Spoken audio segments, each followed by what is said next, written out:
নমস্কার বন্ধুরা, আশা করি আপনারা সবাই ভালো আছেন। আজ আমি এমন একটি বিষয় নিয়ে কথা বলতে চাই, যে আমাদের প্রায় সবার মনেই কখনো না কখনো এসেছে।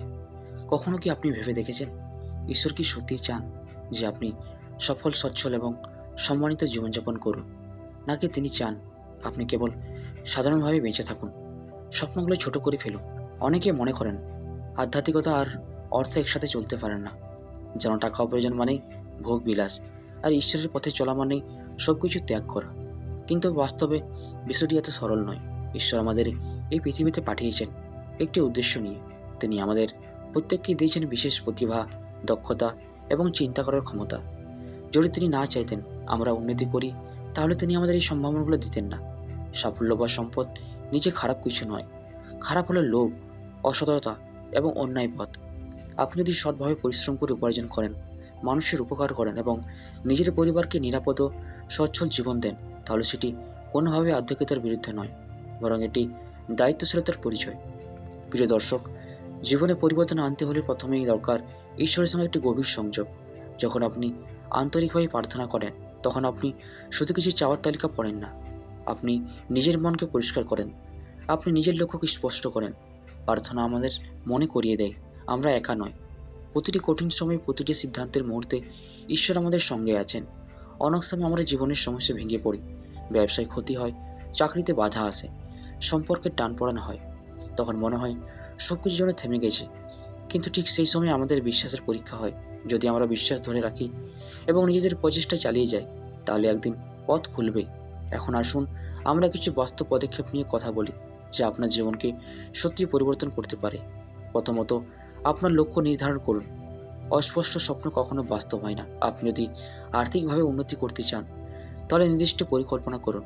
ধরুন, আপনি সিদ্ধান্ত নিলেন আগামী 1 বছরে আপনি আপনার আয় 30% বাড়াবেন, অথবা আপনি একটি নতুন দক্ষতা শিখবেন যা আপনার কর্মক্ষেত্রে আপনাকে আরও মূল্যবান করে তুলবে। লক্ষ্য যত স্পষ্ট হবে, কাজ করা তত সহজ হবে। দ্বিতীয়ত, নিজের জ্ঞান ও দক্ষতায় বিনিয়োগ করুন। আমরা প্রায়ই সময় নষ্ট করি অপ্রয়োজনীয় কাজে, কিন্তু যদি সেই সময়ের একটি অংশ শেখার পেছনে দিই, তাহলে কয়েক মাস পরেই তার ফল দেখতে পাবো। বই পড়ুন, অনলাইন কোর্স করুন, অভিজ্ঞ মানুষের কাছ থেকে শিখুন। পৃথিবী দ্রুত পরিবর্তন হচ্ছে, যে শিখছে সেই টিকে থাকছে। তৃতীয়ত, সঠিক অভ্যাস গড়ে তুলুন। সফল মানুষদের জীবনে কিছু সাধারণ বৈশিষ্ট্য থাকে: নিয়মিততা, সময়ের মূল্য বোঝা, আত্মনিয়ন্ত্রণ এবং ইতিবাচক মনোভাব। আপনি যদি প্রতিদিন অল্প অল্প করে নিজেকে উন্নত করেন, তাহলে 1 বছর পর আপনি নিজেই নিজের পরিবর্তন দেখে অবাক হবেন। চতুর্থত, ধৈর্য ধরুন। আমরা এমন এক সময় বাস করছি যেখানে সবাই দ্রুত ফল চায়, কিন্তু প্রকৃত সাফল্যের সময় নেই। একটি গাছ যেমন একদিনে বড় হয় না, তেমনি আপনার পরিশ্রমও ধীরে ধীরে ফল দেবে। মনে রাখবেন, ঈশ্বর কখনো দেরি করেন না, তিনি সঠিক সময়ে সঠিক ফল দেন। পঞ্চমত, ইতিবাচক মানসিকতা বজায় রাখুন। আপনার চিন্তা আপনার বাস্তবতাকে প্রভাবিত করে। আপনি যদি সবসময় ব্যর্থতার কথা ভাবেন, তাহলে আপনার কাজেও তার প্রভাব পড়বে। কিন্তু যদি আপনি বিশ্বাস করেন, আমি চেষ্টা করছি, আমি শিখছি, আমি এগিয়ে যাচ্ছি, তাহলে আপনার ভেতরের শক্তি জেগে উঠবে। আরেকটি গুরুত্বপূর্ণ বিষয় হলো, অর্থ উপার্জন শুধু টাকা আনা নয়, এটি আপনার ব্যক্তিত্বের প্রতিফলন। আপনি কিভাবে কাজ করেন, কতটা সরলতার সঙ্গে দায়িত্ব পালন করেন, মানুষের সঙ্গে কেমন আচরণ করেন, এসবই আপনার প্রকৃত সম্পদ। টাকা হারিয়ে যেতে পারে, কিন্তু সুনাম ও চরিত্র দীর্ঘস্থায়ী। আপনি যদি সত্যি সফল হতে চান, তাহলে নিজের চারপাশের মানুষদের মূল্য দিন, ভালো সম্পর্ক গড়ে তুলুন, সহযোগিতা করতে শিখুন। মনে রাখবেন, একা কেউ বড় হতে পারে না, আমরা সবাই একে অপরের মাধ্যমে এগিয়ে যাই।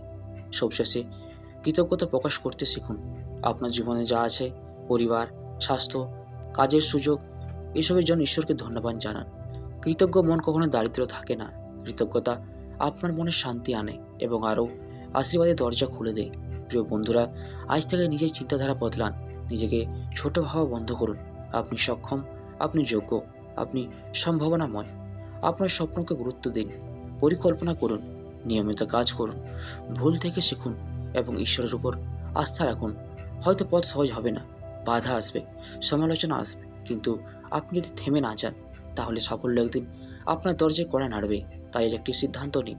আপনি ভয় নয়, বিশ্বাসকে বেছে নেবেন। আলস্য নয়, পরিশ্রমকে বেছে নেবেন।